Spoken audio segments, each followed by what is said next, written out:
اعوذ باللہ من الشیطان الرجیم، بسم اللہ الرحمن الرحیم۔ مسلمانوں، اگر اپنی ذلت اور خواری کی وجہ جاننے چاہتے ہو تو یہ ایک ویڈیو میں آپ کے سامنے پیش کر رہا ہوں، پھر اس کے اوپر تبصرہ کروں گا۔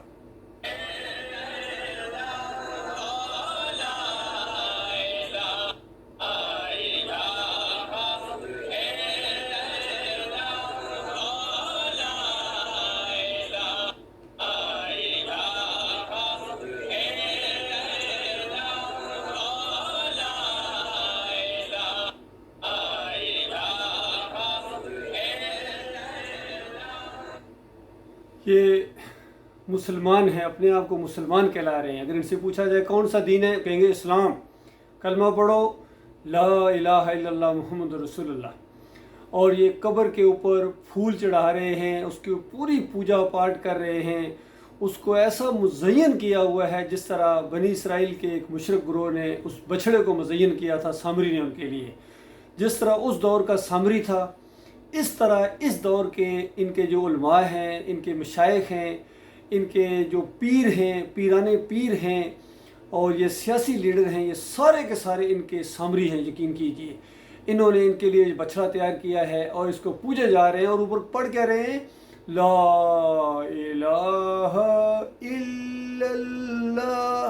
اس انداز سے ایک عجیب سا اس کے اندر کشش محسوس ہوتی ہے، اور عام پبلک ہے وہ یہی طرز چاہتی ہے، وہ یہی طرز چاہتی ہے۔ بتاؤ، اگر کوئی مورتی کوئی پوجا کر رہا ہو تو اس کے بعد ساتھ ہی کہتا جا رہا ہو لا الہ الا اللہ، اور اسی طرح یہ جب ان کا کوئی جنازہ اگر آپ دیکھیں تو اس کو کندھا دیتے ہیں اور اونچی آواز سے کہتے ہیں کلمہ شہادت اشہد ان لا الہ الا اللہ۔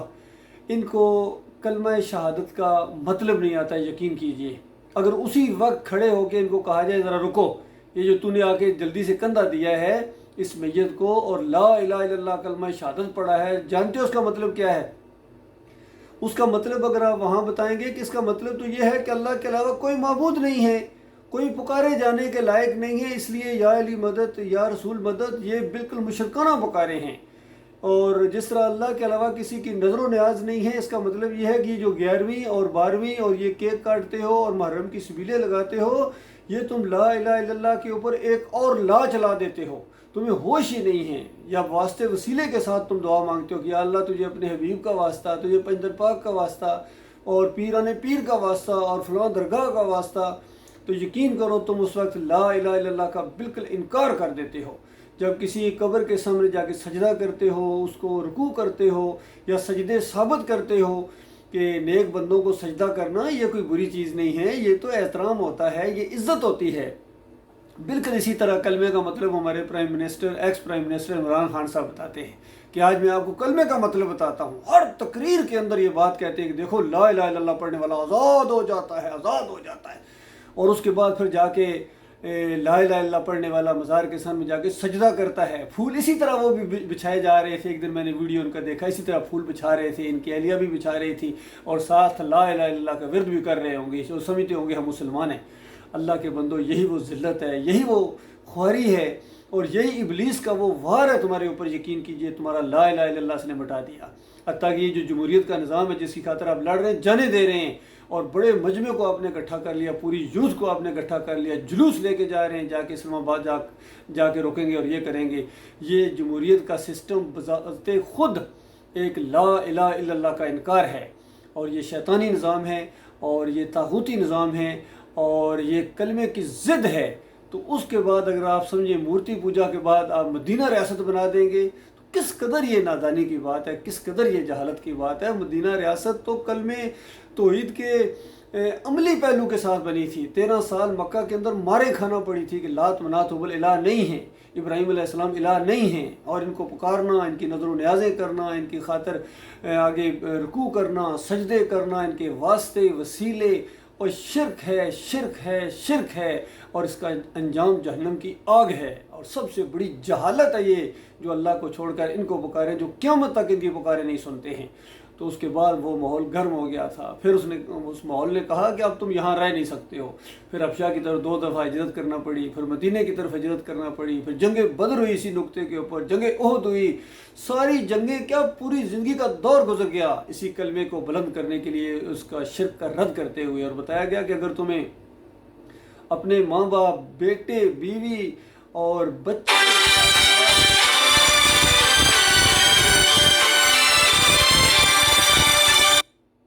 تمہارے یہ کاروباری تعلقات ہیں, یہ سارے اگر تمہیں اللہ اور اللہ کے راستے میں جہاد کرنے سے زیادہ پیارے ہیں تو اس کے بعد پھر انتظار کرو, اور جب موت تمہاری آئے گی تو جہنم کی آگ کے اندر تمہیں اتار دیا جائے گا. یہ سب کچھ ہوا تھا اللہ کے بندو.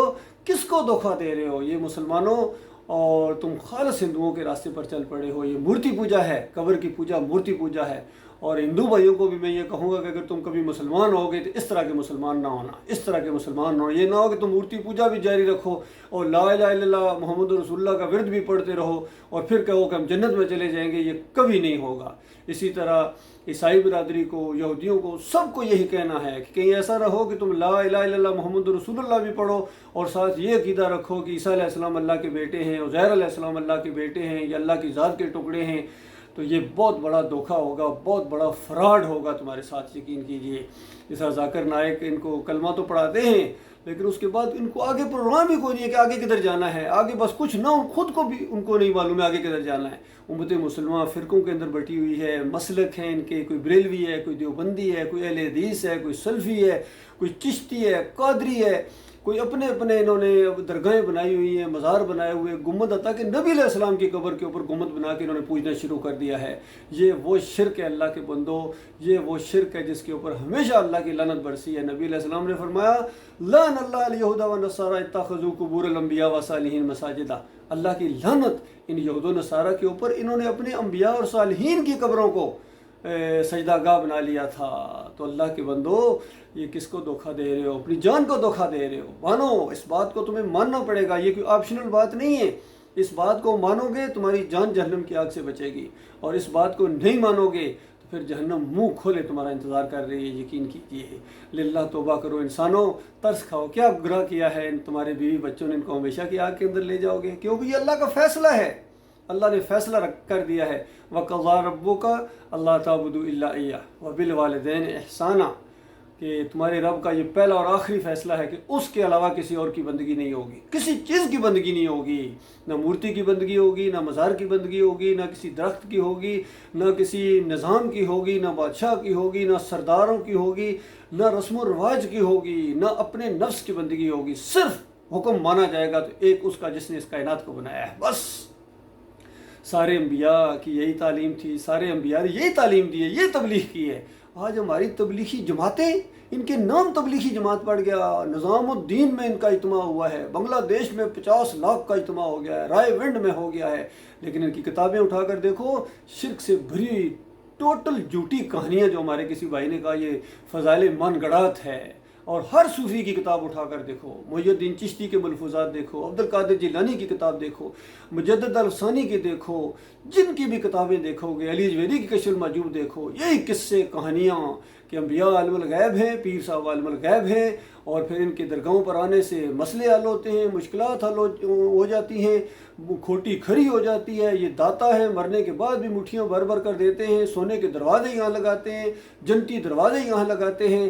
یہ مسلمان, وہ جو کسی نے کہا کہ یہ مسلمان ہیں جنہیں دیکھ کے شرمائے یہود, اور کسی نے کہا کہ یہ سب کچھ کرتے ہو, مجھے بتا تو صحیح اور کافری کیا ہے. اور کسی نے کہا کہ کرے غیر بت کی پوجا تو کافر, کواکب میں مانے کرشمہ تو کافر, مگر مومنوں پر کشادہ ہیں رہیں, پرستش کریں شوق سے جس کی چاہیں, شہیدوں سے جا جا کے مانگیں دعائیں, اور اماموں کا رتبہ انبیاء سے بڑھائیں. نہ ایمان میں کچھ فرق آئے, نہ توحید بگڑے, نہ اسلام چاہے. اس انداز سے جو کسی نے کہا ہے کہ یہ مسلمان جو مرضی کریں, ہندو بت کی پوجا کرے تو وہ کافر ہوتا ہے, دوسرا کوئی کسی اور چیز کی پوجا کرے وہ کافر ہوتا ہے. مسلمان قبر کی کرے, مزار کی کرے, چمٹے کی کرے, ڈھول باجے بجائیں, جو مرضی کریں, یہ تو مشرک ہوتا ہی نہیں ہے اس انداز سے. اور اللہ کے بندو, یہ وہ شیطان کا فریب ہے. اس شیطان کی بات مانتے ہو اور قیامت کے دن کا منظر کھینچا ہے سورہ یاسین کے اندر اللہ تعالیٰ نے، جب یہ گروہ در گروہ جہنم کی طرف جا رہے ہوں گے اور اللہ تعالیٰ کہے گا آدم کے بچوں میں نے تمہیں منع نہیں کیا تھا شیطان کی بندگی نہ کرنا، اور ایک بڑے گروہ کو اس نے گمراہ کر دیا، دماغ نہیں کام کرتا تھا، اس انداز سے ڈانٹا جائے گا، اور پھر پٹکار پڑے گی، فرشتوں کی لعنت پڑے گی، اور پھر جب جہنم کی آگ اور جہنم کے دروازوں سے دھکیلا جائے گا ان کو، اور فرشتے آگے کہیں گے اور کسی نے نہیں بتایا تھا یہ دن تمہیں دیکھنا پڑے گا، تو اس وقت کہیں گے بتایا تھا اور ہم نے انکار کر داخلہ بے ایمانو، یہ انداز ہونے والا اللہ کے بندوں۔ اور دوسری طرف بہت بڑی زمین اور آسمان جتنی جنتوں سے ہمیشہ کے لیے محروم کر دیے جاؤ گے، ایسی جنتیں جہاں ہمیشہ کی جوانی، ہمیشہ کے مزے، اور جو دل میں جی میں آئے وہ پورا کر دیا جائے، جو منہ سے نکالو وہ حکم، اور دنیا کی بادشاہی سے 50 گنا بڑی بادشاہی اس انسان کی ہوگی جس نے یہ ایمان کی بات مانی ہوگی لیکن گناہ گار ترین ہوگا، آخر اپنی سزا کاٹنے کے بعد اس جنت میں داخل ہوگا۔ اور جو نیک لوگ ہوں گے اور انبیاء جو ہوں گے ان کا تو خیر کہنا ہی کیا، صدیقین ہوں گے، شہداء ہوں گے، یہ شہید ہوتا ہے اس راستے میں، جو ایمان عقیدے کی بات کرتے ہوئے مارا جائے تو وہ شہید ہوتا ہے۔ باقی کفر و شرک کو پھیلاتے ہو، جمہوریت کے جھنڈے بلند کرتے ہو، جو مرتا کہتے شہید ہو گئے، جو مرتا کہتے شہید ہو گئے، یہ وردی پہنی ہوئی تھی، اچھا تارا سنگھ نے بھی وردی پہنی ہے، وہ بھی مبارک ہے، شہید ہو گئے، قادیانیوں نے، شیعہ، بریلوی، دیوبندی، مزار پرست، قبر پرست، مورتی پرست، جو بھی مرتا جا رہا کہتے شہید ہو گئے، اتنا جنازہ بڑا تھا۔ جنازوں پر فیصلے ہوں گے کہ ایمان عقیدے کے اوپر فیصلہ ہوگا۔ اللہ تعالیٰ تمہیں غور و فکر کرنے کی توفیق عطا فرمائے۔ میں مولوی نہیں ہوں، میں پیر نہیں ہوں، ورنہ یہ بات تو میں کبھی نہ بتاتا، نہ میں کوئی سیاسی لیڈر ہوں، میں آپ کا بھائی ہوں، میرا دل دھڑکتا ہے آپ کے ساتھ، میری ہمدردیاں آپ کے ساتھ، مجھے ترس آتا ہے آپ کے اوپر، یقین کیجئے۔ اور میں آرمی افسر ہوں الحمدللہ، 7 پنجاب ریجمنٹ سے آج سے 37 سال پہلے وہاں بھی میں نے یہی بات کہی تھی کہ دیکھو ایمان کی بات کو سمجھنے کی کوشش کرو، کوئی طاقت تمہارا مقابلہ نہیں کر سکے گی۔ اللہ تعالیٰ نے تمہیں فوجی قوت دی ہے اور اس کے بعد ایٹمی طاقت بھی بنا دیا ہے، اب اور کیا چاہیے اس سے آگے، اب صرف ایمان کو خالص کرو۔ یہ شرک کرتے ہو اور اللہ کے بندوں کو پکارتے ہو اور واسطے وسیلے دیتے ہو اور ایسی ایسی ورتیں کرتے ہو جو اسلام کے خلاف ہیں، قرآن کے پہلے صفحے کے خلاف ہیں، نبی علیہ السلام کی پوری زندگی کے خلاف ہیں، اور ایسے لوگوں کو اللہ تعالیٰ دنیا میں کبھی عزت نہیں دے گا، یقین کیجیے، اور مرنے کے ساتھ وہ آگ لگنے والی ہے جو بجائے نہ بجھے گی۔ اللہ تعالیٰ اس خوفناک انجام سے اپنی پناہ میں رکھے میرے بھائیوں کو۔